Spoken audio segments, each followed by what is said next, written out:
Hi guys, it's Sunday. நான் cook பண்ண start பண்ணலேருந்து Sunday one time கூட ஃபிஷ் வாங்கினதும் இல்லை, வச்சதும் இல்லை. என் ஹஸ்பண்ட் ஃபிஷ்ஷு ஃப்ரெஷ்ஷாக இருக்குன்னு சொல்லிட்டு வாங்கிட்டு வந்துட்டாங்க.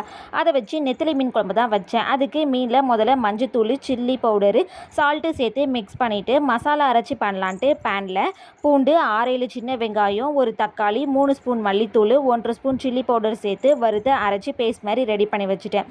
இப்போது ஒரு மண் சட்டியில் கொஞ்சோண்டு ஆயில் ஆட் பண்ணிவிட்டு அது கூட வெந்தயம், பச்சை மிளகாய், சின்ன வெங்காயம், கருவேப்பிலை சேர்த்து அது நல்லா பொரிஞ்சதுக்கப்புறம் நம்ம அரைச்சி வச்சுருக்க பேஸ்ட்டையும் இது கூட சேர்த்துட்டு எண்ணெய் பிரிஞ்சு வரதா ரொம்ப முக்கியம். அதுக்கப்புறமா இதில் எடுத்து வச்சுருக்க புளித்தண்ணியும் ஆட் பண்ணி அது கொதிச்சு வந்ததும் கோகனட் பேஸ்ட்டை சேர்த்து ஆயில் பிரிஞ்சு வந்ததும் மீனையும் மாங்காவையும் போட்டு ஒரு 4 நிமிஷம் குக் பண்ணி எடுத்தோம் அப்படின்னா மீன் குழம்பு சூப்பராகவே ரெடி ஆயிரும். என்னதான் ஃபிஷ்ஷு நான்வெஜ்ஜாக இருந்தாலும் இந்த கோழிக்காலையும் மட்டன் காலையும் கடிச்ச மாதிரி இல்லை. நீங்களும் என்ன மாரி ஃபீல் பண்ணுவீங்களான்னு சொல்லிட்டு கமெண்ட் பண்ணுங்கள். ஓகே, இன்னொரு வீடியோட பார்க்கலாம். பாய்.